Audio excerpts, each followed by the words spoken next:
Hey there, I'm Harper, a 28-year-old marketing executive. So picture this, life's perfect. I've got a great job, amazing friends, and I'm engaged to Mark Davis, this super charming lawyer I've been with for 3 years. Pretty sweet, right? Well, hold that thought. The crown jewel of my life? This stunning antique diamond ring from my late grandmother. It's been in my family forever, and Mark proposed with it. Talk about romantic.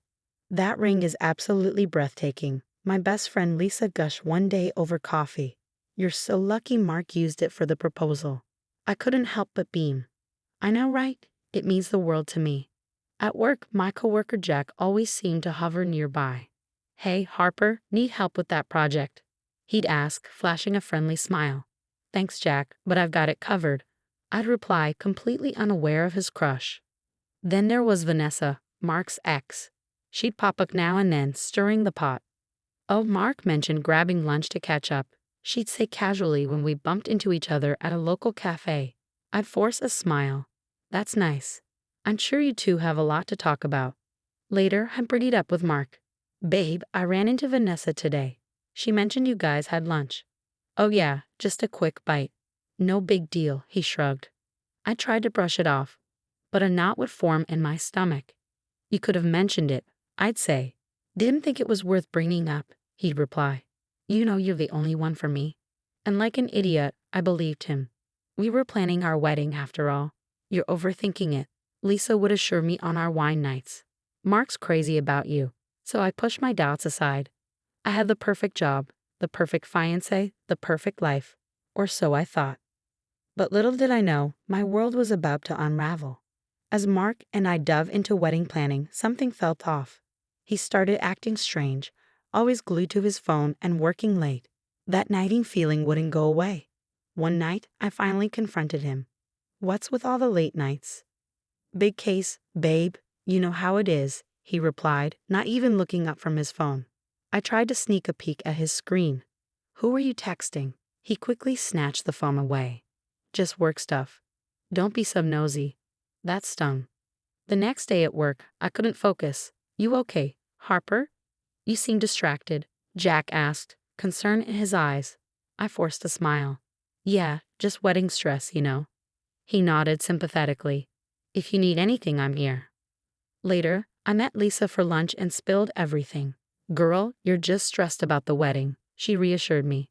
Mark's crazy about you. I wanted to believe her, but doubt was creeping in. Maybe you're right, I'm probably overreacting. But then it happened. I was tidying up the apartment when I found it, a receipt for an insanely expensive necklace. My heart raced. Our anniversary was months away, and my birthday had just passed. When Mark got home, I couldn't hold back. What's this? I thrust the receipt at him. He paled. Where did you find that? Does it matter? Who's it for, Mark? It's for my mom's birthday, he stammered. I scoffed. Your mom's birthday was 2 months ago. Try again. Jesus, Harper, why are you snooping through my stuff? Snooping? It was on the floor. Who's the necklace for? He stormed off, leaving me standing there, hurt and confused. After that, I started paying more attention. Mark was constantly texting someone saved as V in his phone. My mind immediately jumped to Vanessa. One night, I couldn't take it anymore. Who's V? He looked like a deer caught in headlights. What? In your phone. You're always texting V, is it Vanessa? It's a work contact, he said, way too quickly. I didn't buy it, but I was too tired to argue. That night, I lay awake, staring at the ceiling, my grandmother's ring feeling heavier than ever on my finger. What was happening to us? The next day at work, Jack noticed my mood. Rough night? I nodded, fighting back tears. You could say that. He hesitated, then said, Look, I know it's not my place, but if you ever need to talk. I managed a weak smile. Thanks, Jack, I appreciate it. As I left the office that evening, I made a decision. I needed answers, and I was going to get them. Little did I know, the truth would be more devastating than I could have imagined. It was my grandmother's birthday, and I woke up feeling bittersweet. I reached for my jewelry box, eager to wear her ring in her memory. But when I opened it, my heart stopped. The ring was gone. Mark, wake up. I shook him frantically. What's wrong? He mumbled, still half asleep. The ring, my grandmother's ring. It's missing. He sat up, rubbing his eyes. Are you sure? Maybe you misplaced it? No, no, no. This can't be happening. Mark watched me, an odd expression on his face. Babe, calm down. We'll find it. But as the hours ticked by and we turned the apartment upside down, the ring was nowhere to be found. I collapsed onto the couch, exhausted and heartbroken. Mark, that ring meant everything to me. How could it just disappear? He sat beside me, his eyes avoiding mine. I don't know. Something in his voice made me look up. Mark, what are you telling me? He fidgeted, still not meeting my gaze. Nothing, I'm sure it'll turn up. But I knew in that moment. You took it, didn't you? What? No. Don't lie to me, I shouted, jumping to my feet. What did you do with my grandmother's ring? For hours, he denied it, accusing me of being paranoid and not trusting him. But I stood my ground, demanding the truth, until finally he broke. Okay, I sold it. The world stopped. You what? I sold it. I needed the money. I couldn't breathe. For what? What was so important that you sold my family heirloom?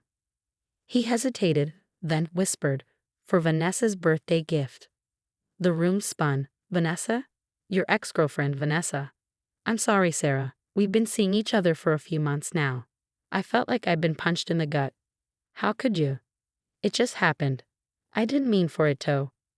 Get out. My voice was ice cold. Sarah, please. Get out. He scrambled to his feet, grabbing his jacket. I'll get the ring back, I promise. Don't bother. Just get out of my sight. As soon as the door slammed behind him, I crumbled to the floor, sobbing. I don't know how long I sat there before I finally reached for my phone and dialed Lisa's number. Lisa, can you come over? I need you.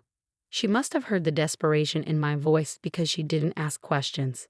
I'm on my way. While I waited for her, my phone buzzed. It was a text from Jack. Hey, you weren't at work today. Everything okay? I stared at the message, tears blurring my vision. How could I even begin to explain? When Lisa arrived, she found me still on the floor, surrounded by tissues. Oh, honey, she whispered, pulling me into a hug. What happened?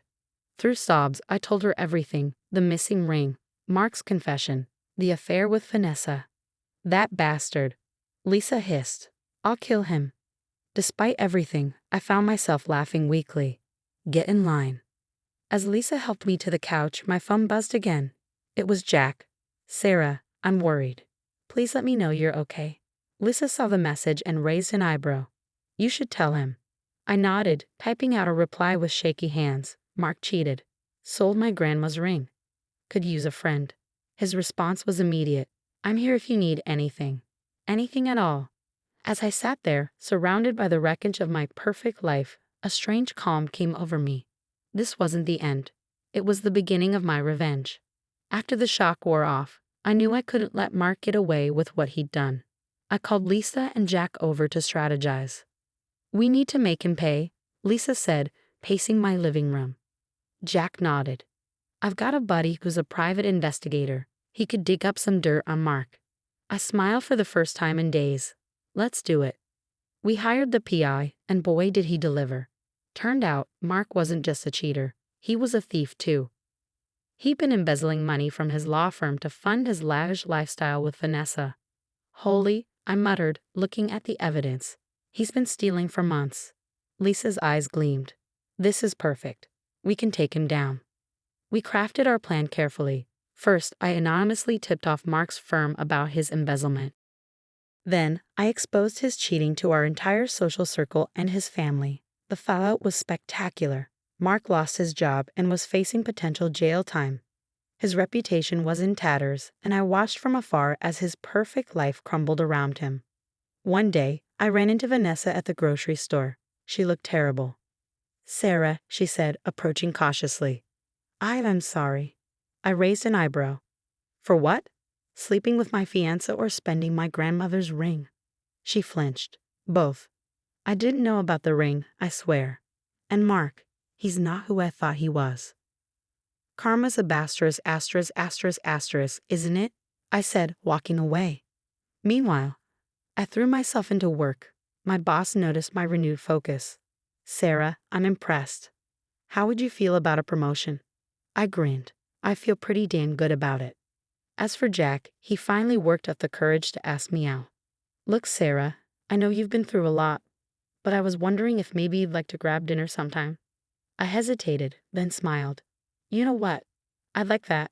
Months passed. I was killing it at work, enjoying my new relationship with Jack, and finally feeling like myself again. Then came the night of the charity gala. I walked in wearing a stunning new dress and the ring I'd bought myself, a symbol of my independence. And there, working as a valet, was Mark. Our eyes met.